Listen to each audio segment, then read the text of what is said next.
ဆိုင်နေမှာစားရတာအားမရဘူးရှမ်းတူဟူးတွေကိုတူဟူးများများနဲ့စားကျင်တယ်ဆိုရင်အိမ်မှာကိုယ့်အကိုလောက်စားကြည့်နေအိမ်မှာလောက်စားလဲမကောင်းမှမပူနဲ့ဒီလိုအလွယ်နည်းလေးလောက်စားတဲ့တောင်မှတူဟူးမျိုးကအရင်ကစားကောင်းပါတယ်ကိုယ်စိတ်ကြိုက်စားနိုင်တဲ့တူဟူးမျိုးလေးကိုလှုပ်ကြည့်လိုက်ရအောင်နော်အရင်ဆုံးအိုးမုံငင်းကိုအိုးထဲမှာထည့်ပြုတ်ထားလိုက်ပါမယ်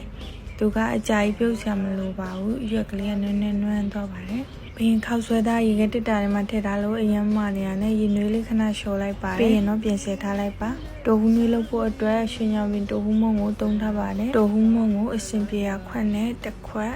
ရေကိုနှစ်ခွက်ထည့်ပြီးမှကြဲကြဲလေးဖြော်ပေးပါကျမကတော့ချင်ခွက်အလွယ်တကူမရှိရနဲ့ရှိတဲ့ခွက်ကိုတိုဟူးမုံတစ်ဝက်တုံးပြီးတော့ရေကိုလည်းအခွက်ရဲ့တစ်ဝက်နဲ့နှစ်ခေါက်ထည့်ထားပါတယ်တိုဟူးမုံကိုဇွန်းလေးနဲ့ခလောက်ပြီးတော့ဖြော်ပေးပါဒီနေရာမှာတိုဟူးမုံကအလုံးလေးဖြစ်သွားတတ်တာမို့တည်တည်ချာချာလေးတော့မွေပေးရပါမယ်ရှင်တိုဟူးတွေအားလုံးကျေသွားပြီးတော့ဒီနေထားလေးရလာပြီဆိုရင်စနွင်းနဲ့ငှက်ထည့်ပါပြီးရင်စားလေးထည့်ပါပြီးရင်တော့စနွင်းနဲ့စားကိုတမအောင်မွေပြီးရင်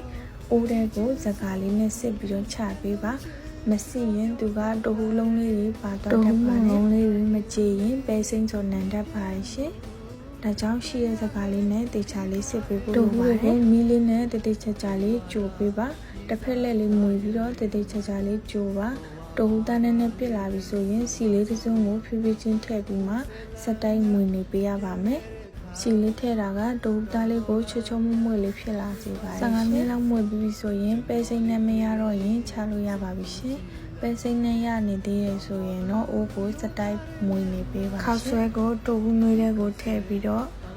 ပြန်ဆယ်ထားလိုက်ပါမယ်ဒါဆိုရင်ခောက်ဆွဲသားလေးကအီလေးဖြစ်သွားပါတယ်တိုဟူးနွေးရလာပြီဆိုပွဲပြင်မှုအတွက်အရသာလေးထည့်ပါမယ်ကျက်တုံဖြူစီမွေးလောက်ထားတာလေးကိုထည့်ပေးလိုက်ပါမယ်ပြီးရင်တော့စီနီကိုထည့်လိုက်ပါမယ်အရောင်လှလှလေးနဲ့ဆက်ကြိုက်တယ်ဆိုရင်တော့စီနီကိုများများထည့်ပါငငန်ပြားရည်နဲ့ပဲငန်ပြားရည်ကိုလည်းထည့်လိုက်ပါတယ်ပြုတ်ထားတဲ့အိုးမုံညင်းလေးကိုလည်းထည့်လိုက်ပါတယ်အချိုမုံသုံးရင်အချိုမုံလေးထည့်ပါကြံညို့လေးထည့်ပါမယ်ရှင်တချို့ကလည်းပဲငန်ပြားရည်အဖြစ်လို့ခေါ်ပါတယ်ပစ္စည်းတွေစုံပြီဆိုရင်တော့တတိချာချာလေးနေပြီးတော့စားလို့ရပါပြီရှင်ဒီမှာလောက်စားလဲအရင်ရတာရှိတာမို့လောက်စားကြည့်ကြအောင်လေးကတယောက်နဲ့တယောက်မတူပဲအနေငယ်ကွာဟနေရမျိုးဖြစ်နိုင်ပါတယ်ကျမကတော့အိမ်မှာလှုပ်ရှားနေကြအလွယ်ကြီးကိုတင်ပေးလိုက်တာပါရှင်လိုအပ်တာလေးရှိသွားခဲ့ရင်လည်း sorry ပါကဲရတာရှိတဲ့တူဟူးမျိုးလေးအိမ်မှာလှုပ်ရှားကြည့်ကြအောင်နော်